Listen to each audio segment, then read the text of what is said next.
from players who were banned for blatant sexism. What? What? Is a talking to me? Is a female talking to me? Am I am I tripping? To professionals that got banned for teabagging, here are the many victims of Riot Games.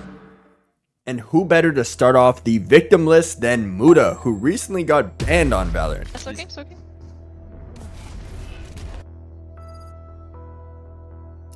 Yo! I got banned! Yo! Just kidding, he didn't actually get banned for cheating, but he did get banned for smurfing during an Iron to Radiant marathon stream that he was doing with Poppin. There was a neighbor's address. Someone got bit. But how does Kiowa do it then all the time? Mooda went on to wonder how other creators smurf for content all the time and he can't. Either streaming it to thousands of people is a bad idea, or Riot might be playing favorites when it comes to which content creators are allowed to smurf. No matter how you look at it, Mooda was definitely a victim of Valorant here. Mooda's not the only person who's had problems with Riot though. In April of 2022, IShowSpeed was live streaming Valorant when things got a bit heated. Get those shots, man. Man, shut your stupid ass up, nigga! Who's you talking to, bro? Shut your nerd ass up, bro. I know how to play this game. Shut up, monkey. Shut up. Shut your bitch ass up. God Obviously, damn. you don't know how to play the game. 'Cause What? you suck ass. What?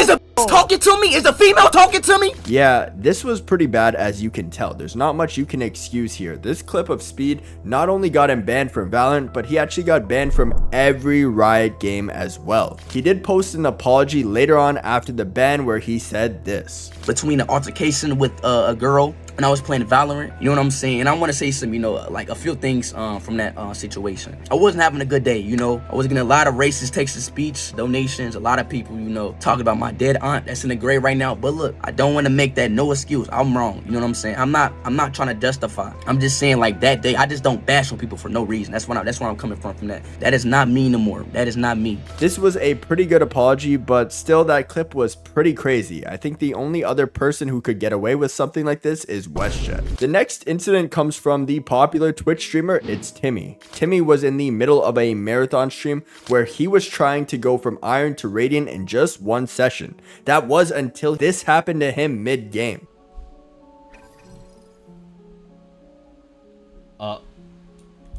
What? Hello? Timmy was already about 25 hours into the stream at this point where he got banned and had just reached Immortal 1 shortly before the ban, so he wasn't really that far off his goal at this point. The reasoning for his ban was for smurfing, but with some of the shots this guy hits, I wouldn't be surprised to see a cheated detected screen either. I'm just kidding, but Timmy went on to say this after getting banned. I already messaged a dev. I've been messaging a dev this morning and they said that my account was going to get banned because of the whole streaming thing. This seemed to be a miscommunication in the Valorant dev team, so he got unbanned just after an hour after this incident so that he could finish his marathon stream. But regardless, making or promoting smurfing content feels a little bit distasteful to a lot of the community nowadays. Smurfing is already a pretty big problem in the game, and it makes it worse that some massive content creators kind of glorify it. Another victim of Valorant is you if you don't use the Valorant Tracker app. In the app, you can find valuable analytics on your in-game performances, which can include weapon stats, agent stats, map stats, and more. By far, my favorite part of the app has to be seeing my teammates' ranks and stats in the agent select screen. It helps me decide what I should pick pretty often. And if that's not enough for you, you can even see your stats in game. This can be a nice confidence booster for me sometimes if I've been having a bad round or two. And one of the coolest features is the fact that you can actually see who's queued together during the game. These color bars beside players' names will indicate who is queued together, and you can see this at any point, which is an exclusive and popular feature that Valorant Tracker offers. Something else I personally like in the Tracker app is the Trends tab. You can see any stat track day by day here to see if you're improving, or if you're someone who likes statistics, this tab is pretty cool for seeing where I'm improving or lacking. So don't wait, check out the link in the pinned comment or description to try Valorant Tracker today, and thank you to Valorant Tracker for sponsoring today's video. Now let's get back to more victims. Up next, in September of 2021, a former Game Changer player by the name of Slays was suspended by Riot for 3 months. The reason behind this ban was because she had been queuing ranked with a cheater who she knew was cheating. According to Riot's ruling, Slays had been queued with the cheater while they got banned mid-game, and then waited for them to make a new account just to queue with them again. This apparently happened 4 different times. Why would someone who's supposed to be good at the game want to be boosted by a cheater? Over the 28-day period in which this happened, Slays had played about 60% of her competitive matches with the cheater, which accounted for about 77% of her MMR gains during the time. After the ban, Slays was dropped from her team and posted a twitlonger claiming someone in Riot's anti-cheat team was targeting her, but it's unlikely that that was the case. Back in March of 2021, former Overwatch League MVP and Valorant professional player Sinatra was publicly accused of sexual assault and emotional harassment by his ex-girlfriend in a massive document. Immediately after the allegation surfaced, Sinatra was placed under immediate suspension by both the team he was signed to at the time, Sentinels, and Riot, which is honestly the correct decision out of both of them. Now, these allegations sound terrible, but the internal investigations never reached a definitive conclusion regarding the allegations brought up by his ex-girlfriend. But Sinatra was given a 6-month competitive ban for a different reason than these allegations themselves. It stated in Riot's ruling that Sinatra violated Rule 8.1 of Valorant's global competition policy, in which he misrepresented facts on 2 different occasions, made false statements, and didn't cooperate with Riot's investigation. However, we don't really know much about what happened between Sinatra and Riot, but we do know that it did result in him getting a ban. And now we have our first VCT controversy, and this one actually happened during a Champions event in 2021. In a match between Vivokeed and Ascend on the final map of the series, one of Vivokeed's players named Jhow was throwing an illegal cypher camera that literally could not be seen by the enemy team, so it was giving his team tons of information with zero risk. Vivokeed obviously won the map pretty confidently with a 13-8 initial victory, and I'm normally the type of guy to say if it's in the game you should be able to use it, but throwing a camera that the enemy team literally cannot see while you're able to get tons of free information is practically cheating. Once Riot found out about this after the game, they issued a ruling saying that Vivokeed was in violation of Rule 7.2.6 of the global competition policy, which prohibits the use of exploits to provide unintended advantages. And that was obviously what was going on. The 6 rounds that Vivokeed won were initially given over to Ascend in the ruling instead, leading to Ascend winning the map with a score of 13-9 due to the ruling. But the fans were not happy about this one, and maybe even Riot felt the ruling was a little too harsh on Vivokeed. So instead of just handing the victory to Ascend, they decided to revise the ruling by letting the teams replay the last map, with the caveat that Ascend will start with a 7-0 lead. Obviously, Ascend still had a massive advantage in the map and closed it out to advance in the tournament, but at least Vivokeed got the chance to play in the end. Ascend went on to win this tournament afterwards, so it seems like only an exploit was enough to take out this team. Moving on to September of 2023 came WestJet's beef with Riot Games. At the time, WestJet was organizing a charity raffle to give away his personal Valorant account. Essentially, people bought entries for the account and all the money went to charity. And while Riot didn't seem to like that idea very much, they replied to his giveaway saying that the transfer of a Riot account goes against terms of service and will result in a ban. But there was obviously some hypocrisy here, since Riot barely did anything about other content creators buying accounts to smurf on for content, which WestJet did point out in his video on the topic. Even the comments under Riot's tweets were kind of cooking Riot for replying like that. I can understand not wanting a large content creator to promote account selling, but you should hold the standard to everyone, not just one person. WestJet was definitely a victim of Valorant here. Moving on though, as someone who grew up on games like Call of Duty, Gears of War, and Halo, I never thought I'd see the day in gaming where teabagging in a video game could get you in trouble. But in June of 2022 opened my eyes entirely. In this situation, Dawnmower and Rizora had gone into an argument with another player in the Valorant's Discord who was relating teabagging in Valorant to real-life sexual assault. And I think most people can agree that crouching on someone's dead body in a video game is not that deep. Rizora ended up posting the whole situation on Twitter in a video titled The Valorant's Experience. And since none of the names in the video were censored or anything, it could have been viewed as a form of harassment, which I think is the way Riot took it. So Rizora and Dawnmower ended up receiving punishments from Riot. Rizora received a 9-month ban for systematically targeting and isolating another player via social media, and Dawnmower received a 3-month ban for a targeted comment towards the player on her own social media. This was a pretty crazy situation.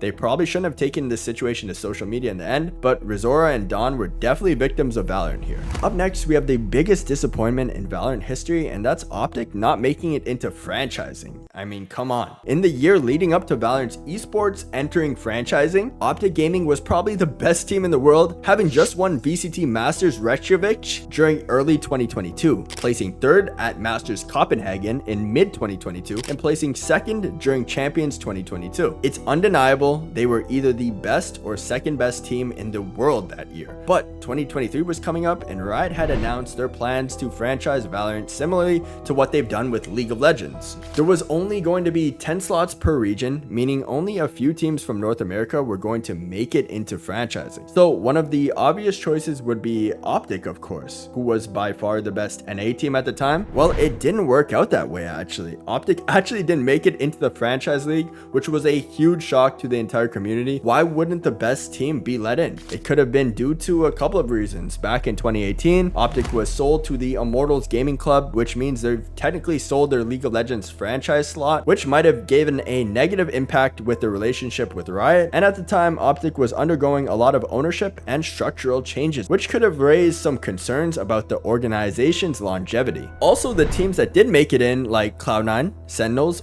100 Thieves, and Evil Geniuses, were all very stable orgs with a lot of structure and backing, so they were a lot easier to slot in than Optic was at the time. So I have to assume it was due to a lack of stability in Optic. Regardless though, it was a massive disappointment for the Valorant community, and the whole roster was definitely victims of Valorant as they basically were forced to disband. Optic wasn't the only team affected by franchising though. A lot of the tier 2 scene disappeared entirely after franchising release. Riot essentially deleted the tier 2 scene overnight and made it so it wasn't worth investing into from the absolute best tier 2 teams that might have a shot at winning challengers and making it into the franchise league. Some of the most notable teams to drop out of Valorant were teams like Optic, Xset, Ghost Gaming, who all had incredible rosters before this took place. Some EU teams included FPX, Ascend, and G2 Esports, who later bought out the Guards roster after the Guard failed to follow Riot's rules for franchising, so G2 is technically in franchising now, just in NA instead. A lot of massive teams who have had big impacts on the game got snubbed for franchising, and it's taken a while to rebuild the pro scene around the franchise league, but I think at this point in time, it's pretty good now. Making a living as a pro outside of tier 1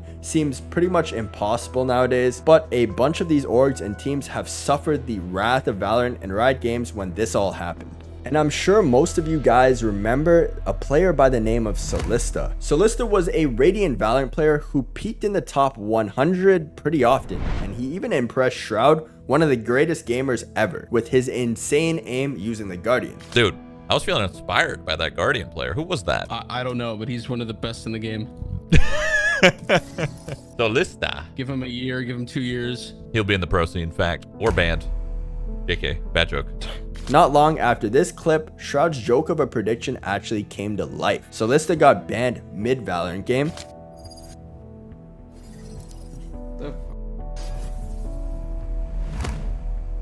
What?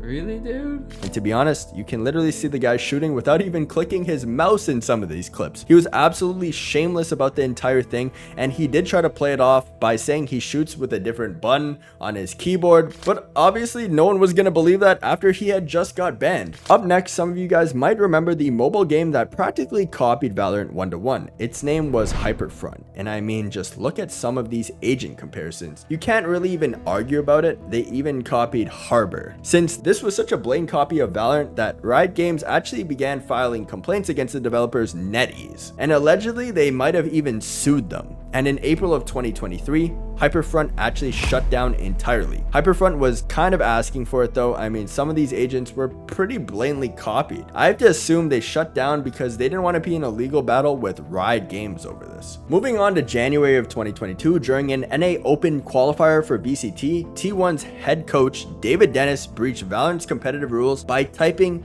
"help sewers" in all chat on accident during a match against TSM. This caused TSM's players to be outraged after map 1 because they were essentially playing a 6v5 according to Sabrosa. And I mean, honestly, they were kind of right. I'd be pretty mad if I knew I was getting cheated out of a map win. T1's players also tried to gaslight the TSM players on Twitter while this was all going on, saying they should just go stream instead, or that they were just tweeting for impressions. But as per VCT rules, coaches are prohibited from communicating with players during live rounds except during designated tactical or technical pauses. And as a result of the coach's violation, T1 was initially given a warning, but due to the public outrage and tweets from many of TSM players, Riot released an official ruling saying that T1 was in violation of Rule 7.2.11 for unauthorized communications and was forced to forfeit the match. However, Riot still allowed them to participate in the next open qualifier. There were tons of memes about this situation afterwards, and Steel even poked fun at it in a ranked game as well. I don't know. I need help sewers, guys. This next one is a bit more serious though. Taylor Morgan was just playing a ranked match on Breeze when her teammates started saying some really horrible things. Oh, be honest with me. Do you know what feels like? No, I don't actually. What do you want to know? Are you saying you're gonna rape me? You're heading on the right path right now. Are you saying you're gonna rape me? You're going on the right path for it. Is that what you're saying? It's not if I like it. Is it now? This type of behavior should never be acceptable when everyone's just trying to win a rank game, and honestly, she has a point in her tweet here saying that these guys should be hardware ID banned as well. Because if you don't punish it that severely, people will just keep doing it repeatedly on alt accounts or Smurf accounts. The worst part of it all was the fact that she received a ban for leaving the match after this happened. A lot of people in the comments were saying just mute, but to be honest, it's not something she should have to deal with, so I can't blame her for wanting to leave the match. In conclusion, there's been a lot of victims of Riot Games, whether it's been for good or for bad. And if you don't want to be Riot Games' next victim, make sure to leave a like and subscribe and click on that video on screen to see the controversial rise of WestJet.